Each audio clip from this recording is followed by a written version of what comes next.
kind of hit like I'm not call it like a rock bottom, but it was a kind of a point of like, I tried everything. I don't know what else I could do, to become who I want to become, or to actually see my dreams come to life.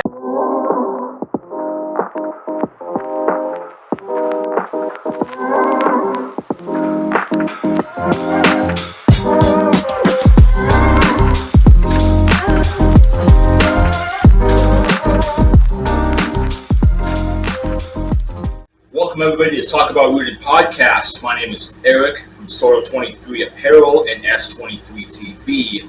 And my guest today is a friend of mine who wrote a new children's book that teaches compassion and empathy. And that makes sense because she's also very rooted in Christ. Please welcome Jennifer Rodriquez. Thank you so much, Eric, for having me. And speaking of my book, actually, I brought it with me because I wanted to give it to you for Trinity. Oh, cool. So I actually wrote a little note in there.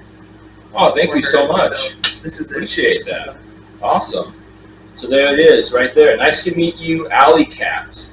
I think you and Lydia are such great models of what compassion looks like in friendships. There are two main characters in this book. One is the cat, and another one is avoiding Harry. And you see that Harry is not afraid of Allie Cat in how she responds while she's in her alley to people passing by.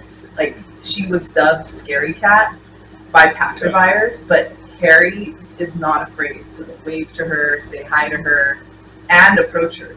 You know? And I think that's so your guys' heart. You guys have that heart of hey, I'm just gonna see through, whatever this looks like, and I'm gonna reach out in love. So I'm happy to give you guys this book, and I know Trinity, no doubt, is going to have that same heart. Yeah, thank you so much. Yeah, that means a lot. I appreciate that. Yeah. So yeah, I love for you to tell the audience kind of a brief bio on yourself, your background, how you got involved in the faith and some ministries you're part of, and then how you wrote the book too. Yeah. Okay. That's a lot. So stop me whenever it sounds interesting. Yeah. You want to talk more about.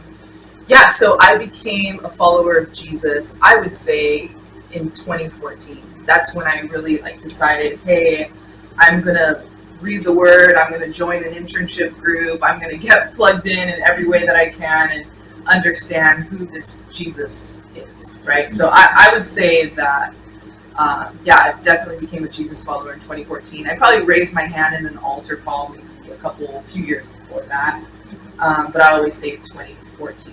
My salvation, hey, this is the beginning of me walking with Jesus. Many instances led to that. I think all my life I was kind of searching for answers, searching for who I am, and I did that in different ways, maybe through books, philosophy, different teachers, different, you're scrolling on social media and you just find the next motivational speaker, and it's I was always trying to grasp onto these little nuggets of wisdom that people were throwing out there, and kind of adopting them and kind of figuring out, okay, who am I? What are my passions? What are my, we call it in Christianity, giftings, what is my calling? And I wasn't calling it these things, but I was very much in search of these things. And I kind of hit I don't want to call it a rock bottom, but it was a kind of a point of I tried everything.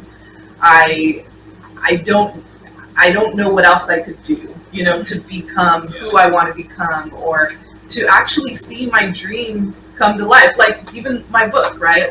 This is a dream that I've had since a kid, and I always felt like I was searching for, how can I get there? How can I see these things come to pass? And I remember being at church, probably in my mid-20s. So yeah, maybe a few years prior to 2014. Anyways, and raising my hand, and I was you know what? This seems right. I'm going to now kind of follow this wisdom. And that's kind of where the course of me following the Lord began. Yeah. Wow, that's awesome. Yeah. Yeah, I feel when we all come to Christ, it's there's always, I don't think you can come to Christ if your heart is not searching for answers or it's like, I've said this before on my other show, like, when you look at people in the Old Testament, like kings and rulers that were like, they were like, I have it all, so God's good because look at everything I have, I'm good. And sometimes even the disciples were looking for Jesus to make some big political move, and they thought he would go to these empires and help the government. And Jesus went to the complete opposite people that was not saying, "Oh, God's good because I'm great." They were saying, "Is God even there?" Right. And that's who you want to be, and that's when Jesus shows up, And so, yeah, I definitely relate to that, like searching and looking and just being open, finding truth. Everybody wants to find truth, and we get caught up in our own struggles and trials and pain in life. And then that's where Jesus, I think, is in the most of the hey, I just want to hang out with you. I want to be with you and know you. Yeah. So I know you asked me a little bit about ministry or kind of past work, and so around that time, kind of fast forward a few years, I was working for Starbucks coffee company, and all I wanted was to climb up and work with the former CEO at the time, Howard Schultz. And I was working for that. I just believed that I was climbing the corporate ladder, which I was, and it came to a point where I was offered my dream job up in Seattle, Washington. Oh, yeah. And I had put in my transfer papers, and I was getting ready to move. I was already a follower of Jesus at that point, and I had went out to lunch with a friend, and she had told me that her and her husband were going to go to Guatemala. And when she told me that, so they were going on a mission trip, and she told me that, and I just felt like, I want to go. But it was a weird feeling because I had this great desire to do this thing that I've never even thought of doing before, but yet I had this great desire and a burden in me to go, but it was very conflicting because I was also set to move and go on this path that I worked so hard for. Right. And I ended up turning down the job in faith, and I went on my first mission trip that year. That actually was in 2015, that summer. And it was just interesting because I had just started reading the Word, but I knew that it said that God will grant us the desires of our hearts, that we make the plans, but He establishes our steps. And I just thought, well, if He has plans that are greater than what I could hope for or imagine, then this plan for me to move to Seattle and work there might not be His plan, because I fully developed it and created it. I didn't feel like it was God inspired. And so with that, that totally changed the trajectory of my path, because I didn't move to Seattle. I went on my first mission trip. That fall, God birthed in me a vision for a nonprofit, which we're going into 10 years next year. Oh, wow. And I ended up having different desires. I ended up working in full-time ministry for another 4 or 5 years. And I felt like everything I began to do, I would have never done if I would have moved to Seattle. Right. Yeah, that's a cool story. Yeah, letting God fully lead you and understanding, He gives us that free will, and, we can choose what we want, and even sometimes when we choose a path that ends up not being the right one later on, we can learn those lessons from that. For sure. But then just to have that, it sounds like you gained a lot of that wisdom of knowing how to hear from God, and knowing that hey, if He's calling me to something, if it's His will, how can that go wrong? For sure. And I think the interesting, there's many different interesting dynamics in making that choice, and one of them was financial. And I think for a lot of us, right, that's one of the harder things to surrender, Yeah. Because it's numbers, it's tangible, it's black and white, right? It's right. So I remember going to my accountant when they told me how much I was going to be earning. And there's some more details of the story, the church that I worked for was on a hiring freeze. They ended up creating a position for me. They didn't even have a budget for my salary, and I was just like, well, what? I know that I'm being called here. What can you give me, right? So then when they gave me the salary numbers, I went to my accountant and then broke it down by week, and I was like, oh, this is what I'm getting every 2 weeks. And he's like, no, this is what you're getting a month. And I was so I took a 60% pay cut off of my annual salary when I first started at the church. Wow. And I cried, but I also knew that like God was going to provide. And I just felt like I had always wanted to live a life of faith like that, where you're just believing like for manna, like to come from heaven. Yeah. And every day. And I'm like, well, if God did that, you know, for his people then. And I've read about so many people in the faith that have experienced God's provision that way. And I just knew, like, I want that to be part of my story. And be careful what you ask for. Because, yeah, it has been actually even to this day. And praise God, he has provided. So it's been cool. Yeah. Yeah, that's, financial life is definitely tough with God sometimes. Like, I remember when I was in a lot of debt, I had lost a couple of jobs. I was in between jobs trying to figure out what I'm going to do. I used to couch surf, and this is all like just as I was starting to come to Jesus. Mm-hmm. And I was still in my sobriety at the time that I almost lost a couple of times, but like I just kept trusting and believing that God's going to do something. And I didn't know exactly what it was, but he provided financially with jobs or at least a couch for me to sleep on or something. Right. To get me to the next step. And you didn't ever lack anything, right? Like not really. Yeah, I had a place to sleep and food. Yeah, for sure. Yeah. So it's crazy how that happens. Which I think that's what it boils down to, right? Which is part of my heart with my nonprofit is giving people, meeting their practical needs and their spiritual needs, right? Like, so practical to me is like what you just said, like food, a place to stay, right? And then imagine just someone sharing the word with you. Yeah. Yeah, exactly. Yeah. Water, sure. Basic things. Yeah. That's cool. Yeah, that's a great testimony. And I can't wait for any of our listeners and viewers to get something out of that and relate to it. That's what it's all about here on this podcast. Oh, very cool. So it's cool. So yeah, how did the book come about? Yeah, so I have always wanted to write a children's book. I've always wanted to write books in general since I was in elementary school, really. And kind of coming out of full-time ministry, I felt like God was telling me, hey, like, I was thinking practically like, oh, should I go apply for another job? What should I do? Whatever. Should I open my own business? What does that look like? And I felt like he told me, hey, like, work on dreams that I've given you, that I've planted in you. And so I set out to do that. And one of the things was writing. And so I have so many books in me that I felt like, okay, well, which one am I going to write? Where am I going to start? And it wasn't until like one night I was on the phone with a friend, and I don't even know how it came about, and she had never asked me this before. But she was like, oh, tell me a story. And I was like, okay. Literally made up this story like that night, right? Wow. And it just like came out. Okay, night ends, and then the next morning I wake up and I thought, that story was pretty fleshed out. Like, it had the beginning, the middle, the end. It had everything, and I was thinking more about it and replaying it, and I ended up typing it out, and I felt like, let me just do this one.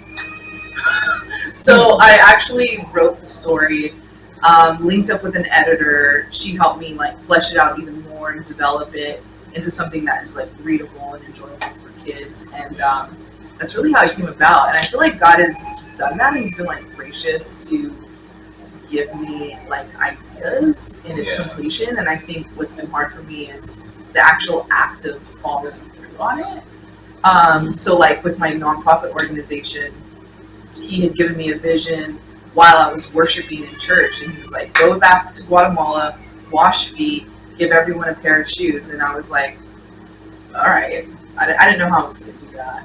Same thing with the book. Like, here's the story, write the book. I have so many others now. I'm feeling like convicted. Like, I need to like actually sit and do them.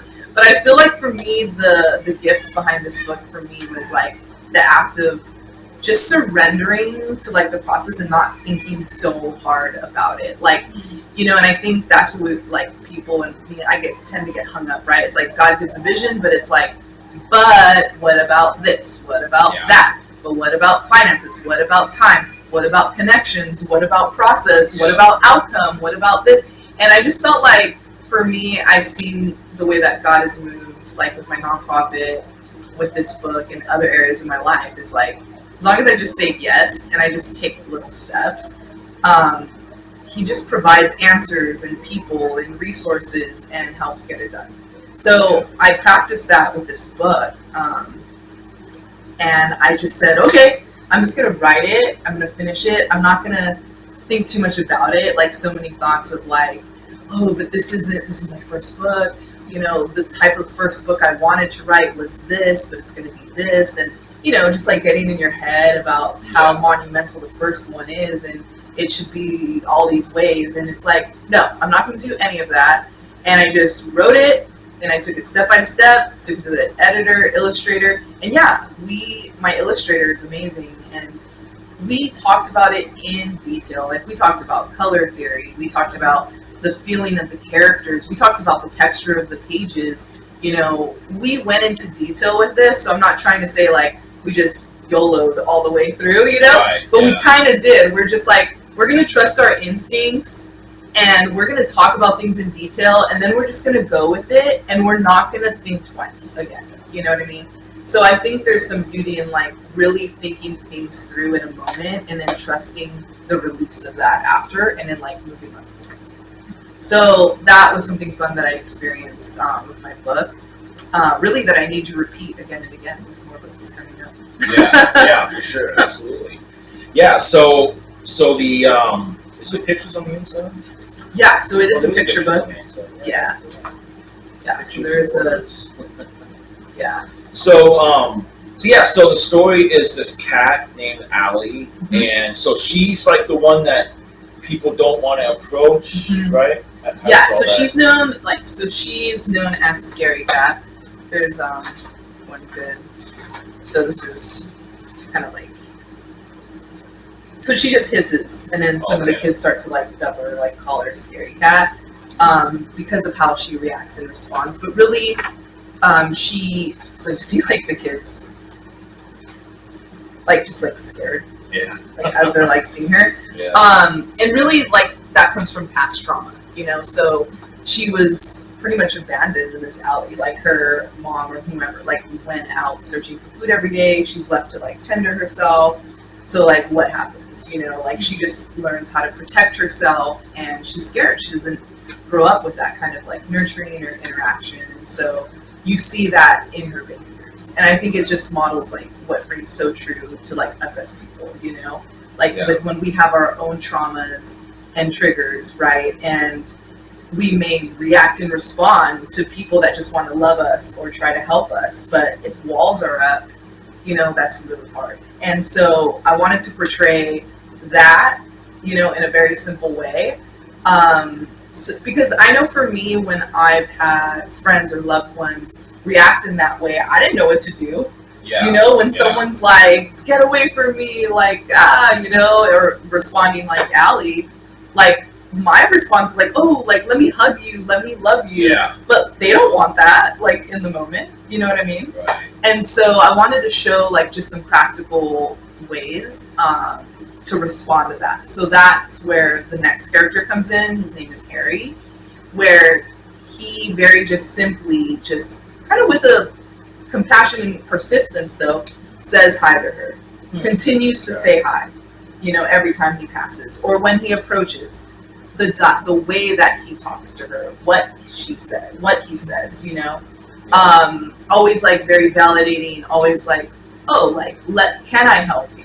Like, do you need help? You know, versus like forcing like help on her or making her feel like she is scary or whatever it is, you know. So I wanted to show the two characters, the one that has like the kind of trauma background, not to say Harry doesn't have his own traumas, right? But and then the other character, the one that befriends that person, and how to maybe approach a person like that.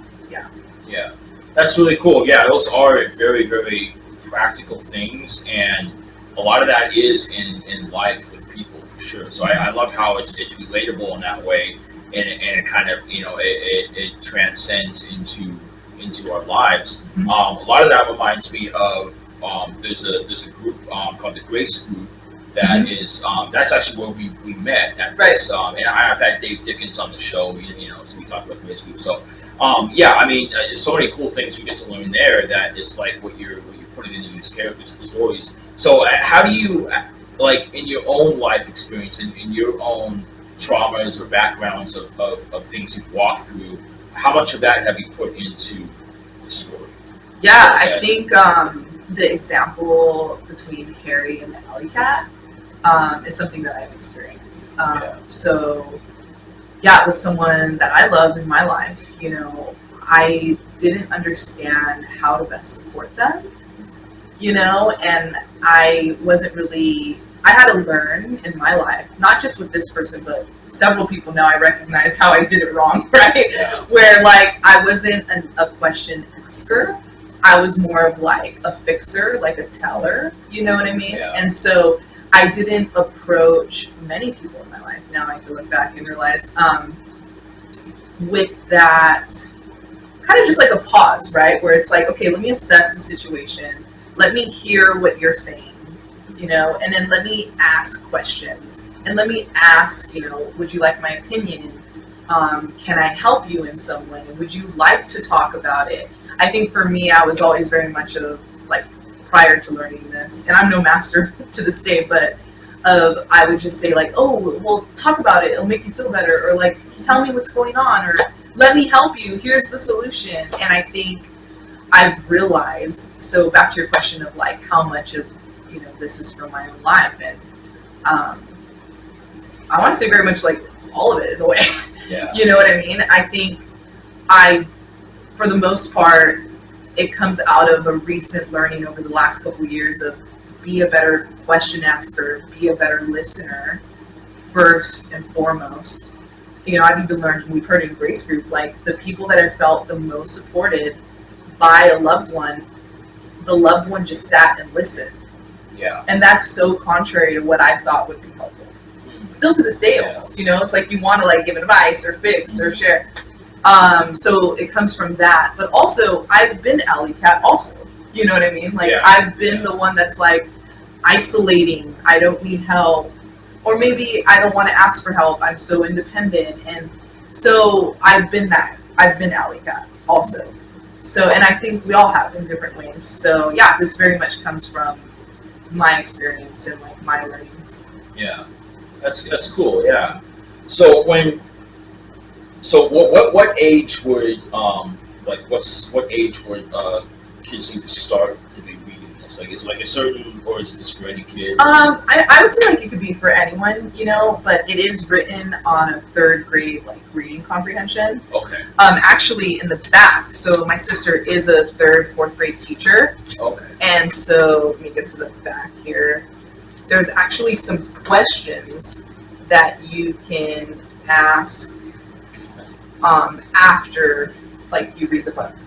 Oh, so nice. Like, there's some questions, and these were written out according to, I should ask what it's called, but, like, the California, like, the standard, like, in education, like, whatever that is. I think I've heard of that. Yeah, where, like, they test, like, reading comprehension, so they ask, like, one, like, very introspective question and another simpler question. There's, like, a certain standard. Anyways, so these questions were actually really thought out by her, and so I just wanted to provide that so that way kids and parents or people, they could interact with kids. After they read it. For sure, yeah. So in that way, it's for third and up, Yeah. But if you read it to someone younger, they'll still enjoy it. And when the kids read this, I know they're, kids, trauma can start at any age, really. Right. And I'm sure the kids will read that. I know that they're feel related to it. Like, oh yeah, like this kid at school, they're kind of like Allie, or hey, I'm like Harry, or my friend's like Harry, or whatever. But like, what's your, like, what would be a main, like, prayer you'd have of kids that read this, like, later on in life, like how they would develop from, like, a story, those kind of lessons that come out of it? Yeah, I think my prayer is that people would have that heart of compassion that Jesus had, right? And like approaching people that maybe like society or the church or just people, like it could even be other family members, don't want to approach. You know what I Yeah. mean? The people that are hurting or that are outcasts or that are quiet. You know, it doesn't.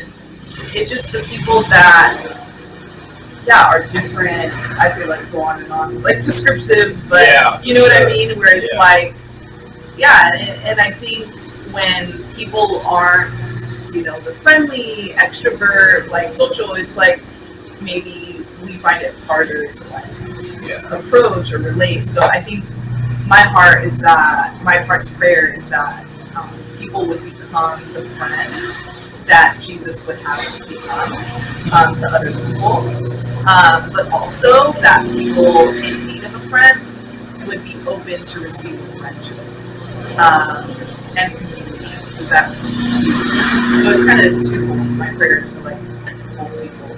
Yeah. Yeah. That's good. Yeah, that's really good. Well, thanks so much for being here. I really appreciate it. Yeah. And make sure you guys pick up Nice to Meet You, Allie Cat by Jennifer Rodriquez.